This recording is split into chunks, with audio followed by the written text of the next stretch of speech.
Bulldozer को बुलाकर एक घर तोड़वा रहे। क्या करें, कुछ नहीं कर सकते। सरकार के आगे हमारी खेती है, शेरों की जमीन है, कोई हमने कब्जा थोड़ी करे।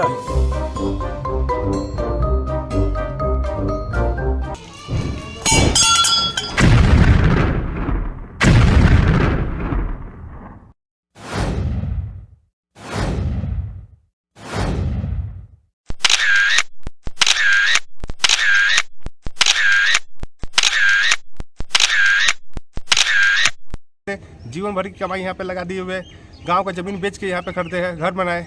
2008 में जब बाउंड्री कर रही थी तो कुछ घरों को उस समय भी तोड़ा गया और कहा कि हम जो मैनुअल फीते से बाउंड्री कर रहे हैं, हम अपना जमीन पूरे कर लें। आप रोहिंग्या को बसा रहे हो, बांग्लादेशी को बसा रहे हो, और जो भारत के वासी हुए हैं और परमानेंट 20 साल से, कोई 18 साल से, कोई 15 साल से रह रहा है, उनको आप बाहर भगा रहे हो।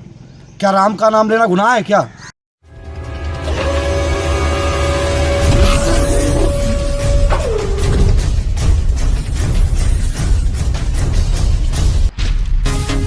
नमस्कार, मैं जय निवास। मेरे साथ स्क्रीन पर यहाँ दर्जनों लोग हैं और ये कोई पोस्टर, फिल्मी पोस्टर नहीं है, अपनी प्रचार नहीं कर रहे हैं, बल्कि यह जिंदगी की पूरी पूंजी है, जमा कमाई है, जिसको हम प्रॉपर्टी का पेपर कहते हैं। और इसलिए यह लेकर खड़े हैं कि स्क्रीन पर पीछे जो कुछ भी दिख रहा है यह वन विभाग की जगह थी, ऐसा डीडीए ने आरोप लगाकर तोड़ दिया। आइए हम देखते हैं, एक एक लोगों से आप बीती सुनते हैं।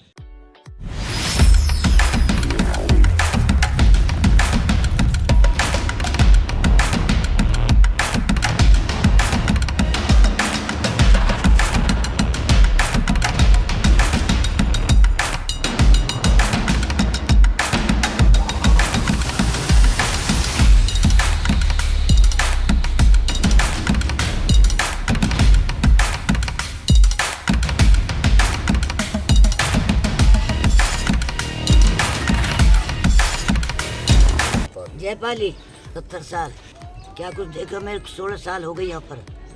मेरे से पहले दीवार मेरे सामने हुई है, ठीक है। जब बाद में मैं बैठी हूँ, मेरे से बाद में हुई है, पहले होगी, मैं बाद में बैठी हूँ। आज 16 साल होली मेरे को। जब कहाँ गया वन विभाग, जब रिज कहाँ गई थी, हमारी तोड़ फोड़ करी है ना, स्टे है, कुछ भी नहीं है। अचानक से काय के तुड़वाई है। हाँ, झूठ बांट के नोटिस टाके रिकॉर्ड के, आज के नहीं है वो नोटिस, पता नहीं 2007 के कद के है। ये तो कोई हमारे रिजवाड़े ने पका सी सारी कलोनी नहीं पड़ी है। कितना नुकसान हो, कौन देगा? बोले बाउंड्री को झाड़ रहे हम, फिर अंदर घुस गए। तो उनके आगे अब क्या करें हम? इतने सारे पुलिस फोर्स देख के आप लोगों ने कोई आवाज नहीं उठाई? आवाज रोई, हमारी बहू भी, बच्चे भी। हम इधर रोक दिए, उस परले वाले को तोड़ दिया, ना हम उधर जाने दिए ना इधर। हम जावे के आगे कहाँ खड़े हो बताओ? हमारे बच्चे छोटे छोटे, हम रात को कहाँ सो गए? पब्लिक को आगे नहीं जाने दिया, जाने नहीं दिया हमें। मेरे पोते है, मेरा बेटा है, मेरी बहू ही कहाँ बना रहे, कहीं ना दूसरे के खा रहे हैं। कोई दे जाता है। हम तो घर से बेघर कर दिए, क्या करें, कुछ नहीं कर सकते। सरकार के आगे ये जमीन आपने कैसे लिया था, मोल लिया था? ज्यादा लाई है, इसमें और बच रही है हमारी, इसमें बची हुई है और भी फालतू। हाँ, कहाँ से जमीन लिया था आपने? अरे कहीं से नहीं लिया, हमारी दादा लाई है, बुजुर्गों की है। बाउंड्री हो गई रिज की, तो इधर क्या रहेगा रिज का? उस दिन कहाँ गए थे जिस दिन हम यहाँ आके बैठे थे? हमारी खेती है, शेरों की जमीन है, कोई हमने कब्जा थोड़ी करे।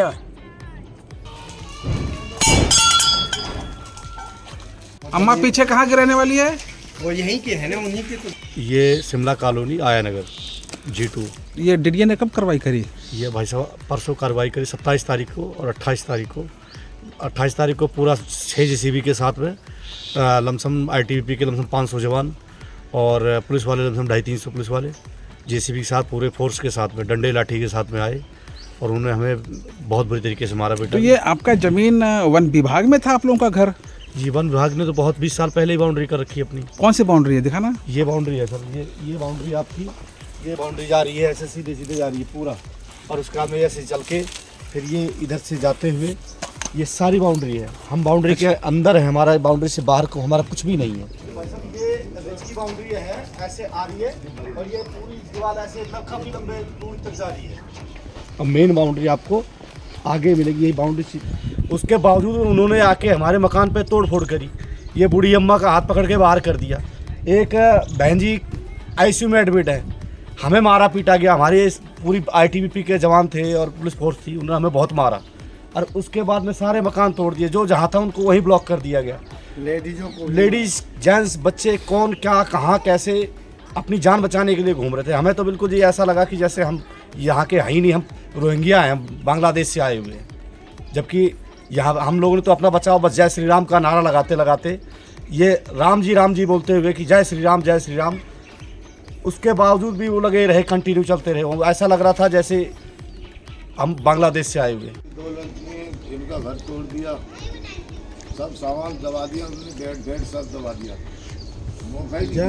20 साल से यहाँ पे रह रहे हैं, बहुत मजदूरी करके 12-14 हज़ार की नौकरी करते हैं और उससे किसी भी तरीके से अभी तक मेरा घर का लोन नहीं पूरा हुआ है और घर टूट के हम कहाँ पे रहें। कोई भी नेता पूछने के लिए नहीं आ रहा है कि आप रोटी खाए हैं कि नहीं, कहाँ पे रहेंगे। आप रोहिंग्या को बसा रहे हो, बांग्लादेशी को बसा रहे हो, और जो भारत के वासी हुए हैं और परमानेंट 20 साल से, कोई 18 साल से, कोई 15 साल से रह रहा है, उनको आप बाहर भगा रहे हो। क्या राम का नाम लेना गुनाह है क्या? हमें मारना तो मार डालो, कोई दिक्कत है, हमारे पर चला दो बुलडोजर, हम रहेंगे यहीं। वन विभाग में डिमार्केशन ऑलरेडी आप बाउंड्री देख रहे हो चारों तरफ की है। बाउंड्री के बाहर कोई अतिक्रमण करता तो कहा जाता कि अतिक्रमण किया। सारे लोग बाउंड्री के अंदर हैं, बाउंड्री के अंदर है। वन विभाग 2008 में टेंडर फ्लोट करती है, टेंडर फ्लोट करने के बाद वो अपना जो ज़मीन है उसकी सीमांकन कर बाउंड्री चारों तरफ करती है। उसके अंदर कॉलोनी बसी है, बाउंड्री के बाद बसी है, और बाउंड्री के बाद अचानक से कहता है कि मेरा टीएसएम मेथड से हम कर रहा हूँ, हमारी जो ज़मीन अब वहाँ तक चली गई है। तो ये तो एक तरह से तानाशाह वाली है कि आप ना पार्टी बना रहे हो, ना किसी तरह का कुछ कर रहे हो जो यहाँ के रेसिडेंट्स हैं, और सीधे आप कह रहे हो कि हमारा टीएसएम मेथड से हमारा ज़मीन और आगे बढ़ गया। 2008 में जब बाउंड्री कर रही थी तो कुछ घरों को उस समय भी तोड़ा गया और कहा कि हम जो मैनुअल फीते से बाउंड्री कर रहे हैं, हम अपना ज़मीन पूरे कर लें। जो आया नगर में जो ज़मीन है वो करीब कंप्लीट कर रही है फॉरेस्ट ने। खास करके यहाँ पर की लोकेलिटी में जो शिमला कॉलोनी है वहाँ पर फॉरेस्ट को अधिक ज़मीन है और प्राइवेट ज़मीन पर भी वो इंक्रोचमेंट करने के लिए तैयार बैठा है। यहाँ पर बाउंड्री आप देख सकते हैं, चारों तरफ बाउंड्री है और 2008 से बाउंड्री है। तो इसका मतलब है कि वन विभाग के खामियाजा को आम जनता क्यों भुगते? अगर ये बाउंड्री गलत है तो उस समय सरकार के द्वारा जो टेंडर किए गए होंगे, करोड़ों रुपए के बाउंड्री किए गए, क्या उसका जवाबदेही लेगी वन विभाग की? इसकी बर्बादी है। क्या नाम है, अटॉर्नी है, अटॉर्नी के कागज सारे बाकायदा पूरी चैन के साथ में है। ये देखो जी, 20 साल में कितने पर बिका है मकान भाई? ये 20 साल में लोग बाग बेचते रहे, खरीदते रहे, बेचते रहे। जो इन्हें यहाँ समझ में नहीं आया वो दूर चले गए। ये हमारे नेशनल वेलफेयर का एसोसिएशन का कागज़ है, बिजली का बिल रहा है, वहाँ पर सारे कागज पूरी चैन के साथ में कागज है जी। पूरी चैन किस 4-5 जनों 6 जनों को जो ग्राम समालात या दादा लाई ज़माने की जो भी रही होगी तब से लेके आज तक के सारे कैसे हमारे पास। मेरा नाम कृष्ण भूषण है, मेरा मकान नंबर 1946 है। हम लोग बिहार के रहने वाले हैं। हमने 10 साल पहले ये ज़मीन खरीदी, ठीक है, जबकि ये बाउंड्री 20 साल पहले हो रखी है। ये जो गलती हुआ जिसके कारण हम लोग बेघर हुए, इनमें सारा गलती फॉरेस्ट डिपार्टमेंट का। इनके जो ऑफिसर है वो पैसे खा के वो गलती किए और उनको लग रहा था कि ये ज़मीन इनकी आगे तक है, 100 फीट आगे तक है, वो पहले क्यों नहीं कर लिए? हम लोग नहीं लेते, जीवन भर की कमाई यहाँ पे लगा दिए हुए, गाँव का ज़मीन बेच के यहाँ पे खरीदे हैं, घर बनाए और लोग पूरा तोड़फोड़ कर दिए। पैसे मतलब नुकसानी हो चुकी है, शरीर की नुकसानी हो चुकी है। जो स्क्रीन पर आप देख रहे हैं, और इस बार कई तरह के कागजों का पुलिंदा। यह कोई बच्चों की कॉपी किताब नहीं है, ना ही नोटपैड है, ना ही ऑफिस का है। यह इन लोगों की जमा पूंजी है, जिसे आम भाषा में प्रॉपर्टी की पेपर, प्रॉपर्टी की कागज खतियान कहते हैं। ये पकड़िए जरा भाई साहब। और यह जगह है दक्षिणी दिल्ली का आया नगर, G1 ब्लॉक फेज 4 आया नगर, जैसा कि इस प्रॉपर्टी के कागज पे, ट्रांसफर कागज पे लिख रहा है। और यह गीता टोकस नाम की लेडीज, इनकी मिसेज, इनकी वाइफ, इस बंदे का नाम क्या है? जेपी से यह जगह ली थी 1985 2013 में यह जगह ली थी। कितने गज का था ये? 50 गज का जगह था। और जैसा कि आपके स्क्रीन पर पीछे दिख रहा है, वह जगह कबाड़ में तब्दील हो गया है। और इस नेक काम करने में डीडीए ने इस अहम भूमिका निभाई है और दिल्ली का ग्रीन ट्रिब्यूनल ने अहम भूमिका निभाई है। इसमें इस गोरख धंधे में जो बिचौलिए थे, बिल्डर थे, उन्होंने अपनी जेब गर्म कर ली, हाथ साफ कर ली और गंगा में नहीं नहाया, उन्होंने हमाम में नहा लिया, कहले तो काली यमुना में भी नहा लिया। लेकिन इन लोगों का क्या, इन बुजुर्गों का क्या, जिन्होंने पूरी गाढ़ी कमाई, पूरी जीवन की कमाई बेचकर, यहाँ तक अगर पीछे गांव से होंगे तो गांव की कमाई बेचकर आपने ऐसा किया, गांव की खेत गृहस्थी बेचकर यहाँ एक 50 गज एक मकान का टुकड़ा ताकि छत मिल सके।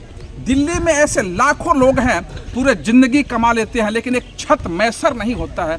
ऐसे में जिन्हें छत मिला, 10 साल रहने के बाद डीडीए ने एक बार पुनः नेस्तनाबूद कर दिया और पूरे फोर्स के साथ जैसे कोई बॉर्डर पे लड़ाई छिड़ गई हो। आपका नाम क्या है? सीताराम। जैसा कि ये फोटो में दिख रहा है, इन्होंने यह जगह ली थी इसी व्यक्ति से। और इनका भी जगह कितना गज था आपका? 232/141 नाम का जगह था, 8G1 ब्लॉक। वैसे आम भाषा में इस कॉलोनी को क्या बोलते हैं? शिमला कॉलोनी।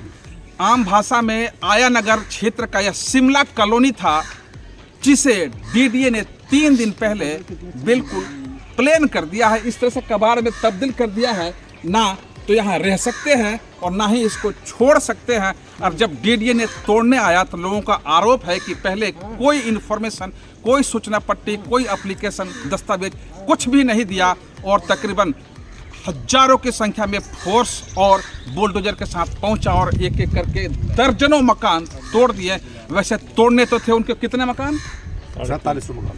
4700 मकान उनके लिस्ट में थी। और वो लिस्ट उनके पास कैसे आया, जबकि पीछे का बाउंड्री, इनका आरोप है, इनका कहना कि पीछे का बाउंड्री वन विभाग ने बना रखा था 20 साल पहले और बाउंड्री के अंदर इनका मकान था।